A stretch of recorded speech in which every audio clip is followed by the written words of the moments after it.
Dear students, BA second semester philosophy second paper में आप सभी का हार्दिक स्वागत है।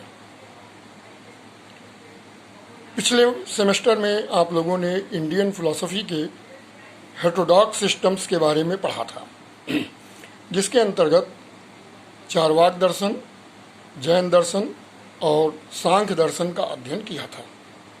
ये तीनों नास्तिक दार्शनिक संप्रदाय थे, अर्थात वेदों की परंपरा से स्वतंत्र हैं। इस सेमेस्टर में आपको इंडियन फिलॉसफी के ऑर्थोडॉक्स सिस्टम्स के बारे में पढ़ना है। आस्तिक संप्रदाय के अंतर्गत कुछ सेलेक्टेड इंडियन फिलोसॉफिकल सिस्टम्स या भारतीय दार्शनिक संप्रदाय हैं जो वेदों की परंपरा का अनुगमन करते हैं। उनका अध्ययन आपको इस सेमेस्टर में करना है। इसके अंतर्गत सबसे पहले सांख्य दर्शन, इसके बाद न्याय दर्शन, फिर शंकराचार्य का अद्वैत वेदांत और रामानुज का विशिष्टाद्वैत वेदांत आता है। आज मैं आप लोगों को सांख्य दर्शन की प्रारंभिक विशेषताओं के बारे में बताना चाहता हूँ। सांख्य दर्शन भारतीय दर्शन के प्राचीनतम संप्रदायों में से एक है। इसका उल्लेख अनेक उपनिषदों में मिलता है, महाभारत में मिलता है, श्रीमद् भगवद गीता में मिलता है, जो इस बात का प्रमाण है कि सांख्य दर्शन प्राचीनतम संप्रदायों में से एक है।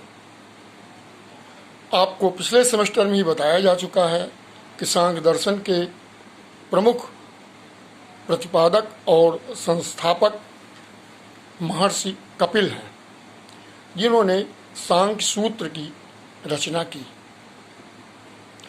इसके बाद ईश्वर कृष्ण ने सांख्य सूत्र पर सांख्य कारिका नामक ग्रंथ लिखा और फिर वाचस्पति मिश्र ने सांख्य तत्व कौमुदी नामक टीका लिखी। ये तीन आधारभूत ग्रंथ हैं जो सांख्य दर्शन के बारे में हैं। सांख्य शब्द की व्याख्या दो प्रकार से की गई है। एक तो सम और ख्या, इन दो संस्कृत के शब्दों से मिलकर के सांख्य शब्द की व्युत्पत्ति मानी गई है और जिसका अर्थ होता है सम्यक ज्ञान। तो सांख्य दर्शन विवेक ज्ञान को सम्यक ज्ञान या यथार्थ ज्ञान के रूप में स्वीकार करता है, इसलिए इसे सांख्य दर्शन कहा गया। दूसरी व्याख्या सांख्य शब्द की संख्या शब्द के आधार पर की गई है। सांख्य दर्शन में संख्याओं का विशिष्ट महत्व है। सृष्टि की उत्पत्ति की विकासवादी व्याख्या करते समय सांख्य दर्शन 25 तत्वों की सत्ता को स्वीकार करता है। इसलिए सांख्य दर्शन में संख्याओं के महत्व को देखते हुए इसे सांख्य कहा गया। इसी प्रकार सांख्य दर्शन सत्कार्यवाद के लिए, प्रकृति के लिए, पुरुष के लिए 5 युक्तियां प्रदान करता है। तो हम देखेंगे कि सांख्य दर्शन में संख्याओं का विशिष्ट महत्व है। जहाँ तक सांख्य दर्शन की प्रमुख उल्लेखनीय विशेषताओं का प्रश्न है, सांख्य दर्शन एक द्वैतवादी दर्शन है और इसे अद्वैत वेदांत का प्रधान मल्ल कहा जाता है, क्योंकि दोनों की विचारधारा परस्पर विरोधी है। दूसरी बात है कि सांख्य दर्शन विकासवाद का प्रतिपादन करता है और सृष्टि की व्याख्या का एक क्रम बताता है, किस तरह से सृष्टि की व्याख्या हुई। द्वैतवाद वह दार्शनिक सिद्धांत है जिसके अनुसार दो स्वतंत्र तत्वों की सत्ता होती है।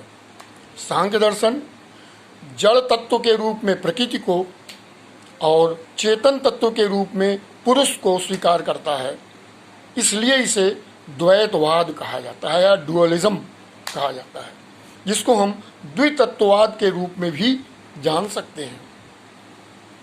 सांख्य दर्शन आध्यात्मिक बहुलवाद का प्रतिपादन करता है, जिसको हम अंग्रेजी में स्पिरिचुअल प्लूरलिज्म कह सकते हैं।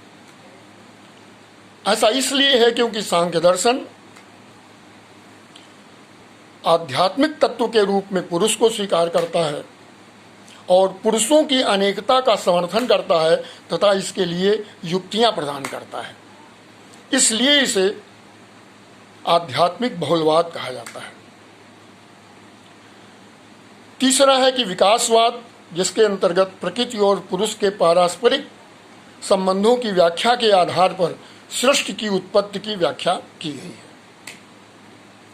सांख्य दर्शन में प्रकृति को सृष्टि का कारण माना गया है, इसलिए सांख्य दर्शन में कारणतावाद का विशिष्ट महत्व है।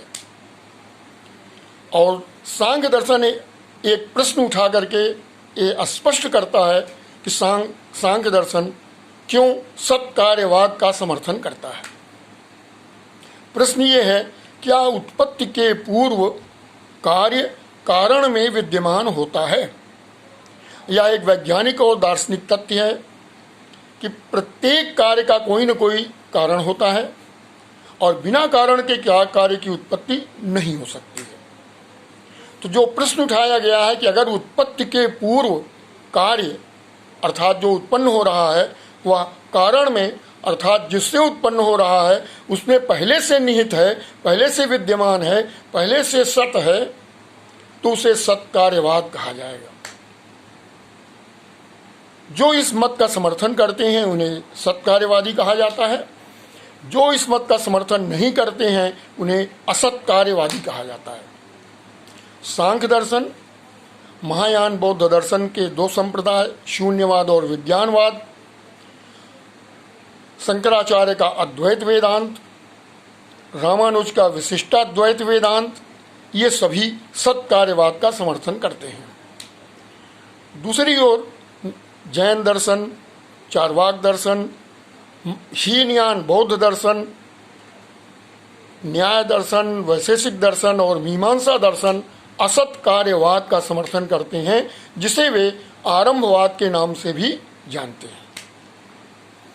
सत्कार्यवाद के दो वर्ग प्रचलित हैं और यह भी एक प्रश्न पर आधारित है। प्रश्न ये है कि जो कार्य उत्पन्न हो रहा है क्या वह कार्य का वास्तविक परिणाम है या केवल विवर्त मात्र है, आभास मात्र है, प्रतिबिंब मात्र है, रिफ्लेक्शन है, अपीयरेंस है। जो पहले मत का समर्थन करते हैं अर्थात कार्य को कारण का वास्तविक परिणाम मानते हैं उन्हें परिणामवादी कहा जाता है, और जो दूसरे मत का समर्थन करते हैं अर्थात कार्य कारण का विवर्त है, आभास है, प्रतिबिंब है, उन्हें विवर्तवादी कहा जाता है। सांख्य दर्शन और रामानुज परिणामवादी हैं। महायान बौद्ध दर्शन के दोनों संप्रदाय और शंकराचार्य का अद्वैत वेदांत विवर्तवाद का समर्थन करते हैं। सांख्य दर्शन के परिणामवाद को प्रकृति परिणामवाद और रामानुज के परिणामवाद को ब्रह्म परिणामवाद कहा जाता है।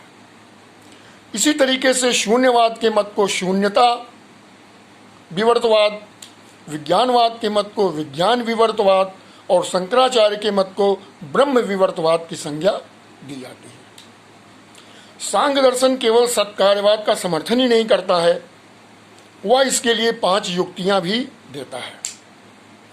असत करणात्, उपादान ग्रहणात्, सर्वसंभवा भावात्, शक्तस्य शक्य करणात् तथा कारण भावात्। ये 5 युक्तियां हैं जिसके द्वारा सांख्य दर्शन सत्कार्यवाद का समर्थन करता है।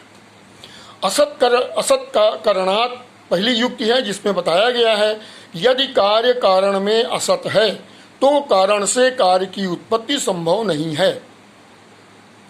बालू में सरसों का तेल पहले से विद्यमान नहीं होता है, इसलिए बालू से सरसों का तेल नहीं निकल सकता। सरसों के बीज में सरसों का तेल पहले से विद्यमान होता है, इसलिए सरसों के बीज से तेल की उत्पत्ति होती है।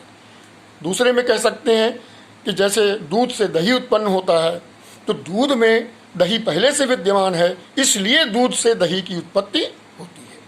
तो यदि कार्य कारण में असत है तो कारण से कार्य की उत्पत्ति संभव नहीं है। दूसरा है सर्वसंभवाभावात्, अर्थात यदि कार्य कारण में पहले से विद्यमान न रहा होता तो किसी भी कारण से किसी भी कार्य की उत्पत्ति हो जाती, या एक ही कारण से सभी कार्यों की उत्पत्ति हो जाती, लेकिन ऐसा संभव नहीं है।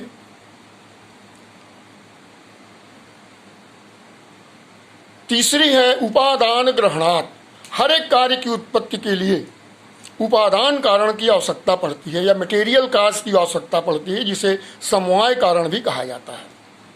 जैसे दही का उपादान कारण दूध है, घड़े का उपादान कारण मिट्टी है, सरसों के तेल का उपादान कारण सरसों के बीज हैं। तो उपादान कारण में ही उत्पन्न होने के पहले कार्य विद्यमान होता है। इसलिए एक कारण से एक निश्चित प्रकार के कार्य की उत्पत्ति होती है।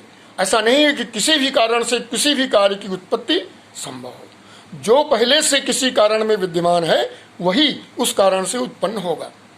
शक्तस्य शक्य करणात् चौथी युक्ति है, जिसमें यह बताया गया है कि हर एक कारण शक्तिमान है, पोटेंट है, और तभी वो कार्य को उत्पन्न कर पाता है, क्योंकि उत्पन्न होने के पहले कार्य उसी शक्तिमान कारण में, पोटेंट काज में विद्यमान होता है, और इसीलिए उस कारण से कार्य की उत्पत्ति होती है।